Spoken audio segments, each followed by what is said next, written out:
Assalamualaikum warahmatullahi wabarakatuh. Perkenalkan, nama saya Ubaidillah Firza Gautama dari kelas DKI 5B YIN Tulungagung. Video ini yaitu tentang tugas kepemimpinan dengan kebudayaan dan pengembangan kognisi. Nah, video ini saya buat untuk memenuhi tugas mata kuliah konseling lintas budaya yang diampu oleh Pak Zuhdi. Oke, mungkin langsung saja mengenai teori kepemimpinan dengan kebudayaan dan pengembangan kognisi ini. Kepemimpinan itu mengandung arti sebuah kemampuan mempengaruhi, menggerakkan dan mengarahkan suatu tindakan pada diri seseorang atau sekelompok yang itu untuk mencapai tujuan bersama atau mencapai tujuan tertentu pada situasi tertentu. Nah, dalam kepemimpinan ini juga tentunya ada gaya dari setiap pemimpin, yaitu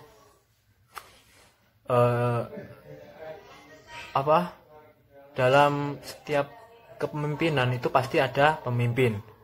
Nah, dalam setiap pemimpin itu pasti mempunyai karakter atau ciri khas dalam memimpin. Nah, itu merupakan gaya kepemimpinan pada dalam diri seorang pemimpin. Nah, gaya kepemimpinan ini sangat mempengaruhi budaya dalam suatu organisasi. Oke, saya jelaskan gaya kepemimpinan. Gaya kepemimpinan ini adalah suatu ciri khas perilaku seseorang dalam memimpin, dalam menjalankan tugasnya sebagai pemimpin. Pastinya dalam setiap pemimpin itu mempunyai ciri khas. Nah, ciri khas itu suatu yang beda dari pemimpin yang lainnya. Nah, itu merupakan gaya kepemimpinan. Nah, berikut ini adalah saya jelaskan tentang gaya-gaya kepemimpinan. Yang pertama adalah gaya kepemimpinan otoritas, atau yang kita sering sebut ini sebagai kepemimpinan otoriter. Suatu kepemimpinan di mana seorang dipimpin dan bertindak sebagai diktator. Pemimpin adalah penguasa, semua kendali ada di tangan pemimpin. Nah, ini merupakan gaya kepemimpinan otoritas atau otoriter.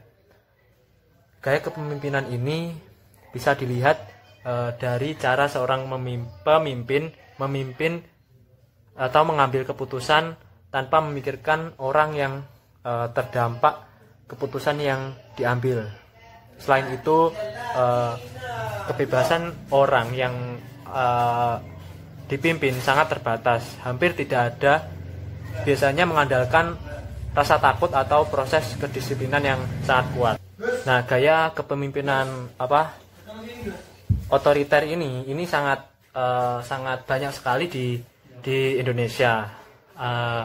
Sering kita jumpai ya, gaya kepemimpinan yang mengambil keputusan satu pihak. Ini sangat banyak sekali. Oke, jadi gaya kepemimpinan otoriter atau otoritas ini sering kita jumpai di negara kita, negara Indonesia, yang mana pemimpin adalah penguasa dan semua kendali itu di tangan pemimpin. Jadi apapun keputusan yang bawahan itu tidak masuk ke dalam telinga pemimpin. Jadi apa-apa yang dalam tanda kutip yang dikatakan pemimpin itu adalah benar, dan yang dikatakan oleh rakyat itu semena-mena tidak masuk ke telinga pemimpin. Jadi yang digagas, yang dilakukan, yang dikerjakan itu merupakan gagasan dari seorang pemimpin itu sendiri. Jadi pemimpin adalah penguasa yang berkuasa. Tentunya kita juga sering mendengar, dan ini sekarang menjadi budaya sekarang ya, apalagi ini kemarin juga mengesahkan UU Cipta Kerja. Kemarin juga sepihak dari dalam tanda kutip DPR kemarin mengesahkan UU Cipta Kerja. Ini merupakan keterlibatan rakyat juga tidak ada. Jadi keputusan sepihak dari anggota DPR itu yang dinamakan kepemimpinan otoritas, atau tidak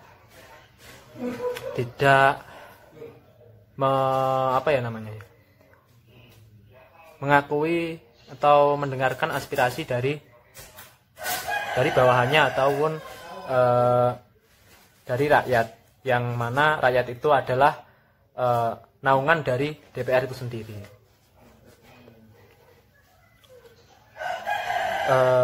Ini bukan maksud saya untuk menyinggung ataupun apa, ini sekedar untuk cerminan diri kita, supaya kita lebih selektif lagi menjaga, ataupun nanti kalau ketika kita memilih hak pilih seorang DPR terutama, itu lebih selektif lagi dan lebih menjaga ataupun memilih pemilih yang kita anggap mempunyai kepemimpinan yang baik. Nah, itu kepemimpinan otoriter itu seperti itu. Jadi pemimpin adalah penguasa dan semua kendali ada di tangan pemimpin, dan itu menjadi budaya yang kita rasakan saat ini. Nah, yang kedua adalah gaya kepemimpinan demokratis. Kepemimpinan demokratis adalah pemimpin yang sebelum membuat keputusan itu memperhitungkan masukan-masukan yang diterima dari orang yang dipimpinnya. Jadi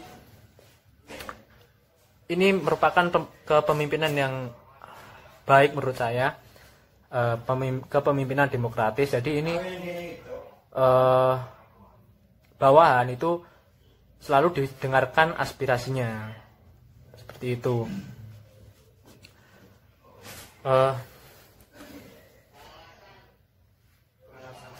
Selain itu, dengan mendengarkan masukan-masukan dari orang yang dipimpinnya, pemecahan masalah dirasa sebagai usaha bersama, sehingga memperkuat kerjasama tim antara pemimpin dan orang yang dipimpinnya. Ini merupakan kepemimpinan demokratis. Ini saya rasa cocok untuk kepemimpinan di Indonesia sekarang. Soalnya di Indonesia kan juga republik, dan kepemimpinan demokratis ini sangat mengunggul-unggulkan, dan selalu pemimpin itu mendengarkan aspirasi rakyatnya. Nah, ini kepemimpinan yang baik menurut saya adalah kepemimpinan demokratis. Selanjutnya yaitu sebelumnya gaya kepemimpinan demokratis ini, nah ini yang harus menjadi budaya kita selanjutnya. Itu selanjutnya gaya kepemimpinan delegasi, ataupun gaya kepemimpinan yang dilakukan oleh pimpinan kepada bawahannya yang memiliki kemampuan. Gaya kepemimpinan ini di mana seorang pemimpin memberikan otoritas pada tim yang dipimpinnya dalam menyelesaikan tugas dan tanggung jawabnya. Dan meski gaya kepemimpinan ini dapat meningkatkan kepercayaan dan kerjasama antara anggota tim dan pemimpinnya, namun diperlukan pengawasan agar tidak terjadi kebebasan atau kebebasan. Nah, gaya kepemimpinan delegasi ini cara memimpin seperti ini umumnya biasa dapat ditemukan pada perusahaan startup atau yang masih berkembang dan masih membangun budaya kerja yang dirasa sesuai dengan visi misi yang dibangun. Untuk selanjutnya yaitu gaya kepemimpinan birokrasi atau memimpin berdasarkan peraturan.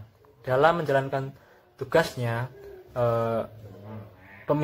memimpin sekelompok orang, pemimpin ini selalu mengacu pada SOP dan ketentuan yang berlaku. Nah, ini yang menurut saya kurang dalam di pemimpin di negeri ini. Soalnya banyak sekali yang pemimpin itu yang kurang mematuhi SOP. Banyak sekali yang pemimpin itu contohnya seperti ini.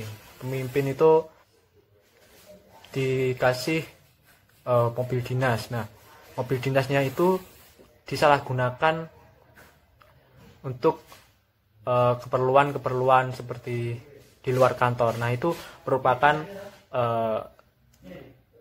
merupakan penyalahgunaan kekuasaan seperti itu. Oke, selanjutnya saya akan membahas tentang pengembangan kognisi dalam kepemimpinan. Apa sih kognisi itu? Nah, kognisi itu merujuk pada aktivitas perkembangan berpikir. Nah, apa sih kognisi itu? Kognisi atau yang kita sebut biasanya kognitif itu sama saja ya. Kognisi dan kognitif itu sama saja. Itu merujuk pada aktivitas-aktivitas seperti berpikir, menganalisa, membentuk konsep, menyelesaikan masalah, dan sebagainya. Pendekatan kognitif atau kognisi ini merupakan pendekatan yang memberi perhatian khusus kepada proses pemikiran individu seperti kemahiran berpikir secara kritis dan kreatif,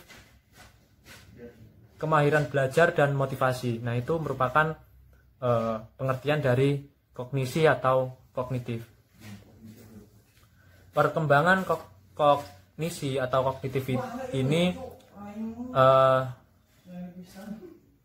berkembangnya pemikiran tentunya sangat perlu untuk sekarang ya. Sekarang ini banyak sekali mungkin krisis kepemimpinan di Indonesia ini yang dalam budayanya. Jadi banyak sekali kepemimpinan di pemerintahan kita terutama ini sangat kurang baik dalam budayanya yang tadi saya sebutkan, otoritas tadi. Nah, ini memerlukan pengembangan pemikiran baru ataupun pengembangan pemikiran yang kognisi tadi atau yang kita sebut kognitif tadi, itu supaya merubah budaya yang kurang baik tadi menjadi lebih baik dan lebih efektif. Mungkin itu saja video dari saya. Kalau dari saya ada kurang lebihnya, saya mohon maaf yang sebesar-besarnya. Semoga bermanfaat bagi semuanya dan salam sejahtera bagi semuanya. Wassalamualaikum warahmatullahi wabarakatuh. Waalaikumsalam.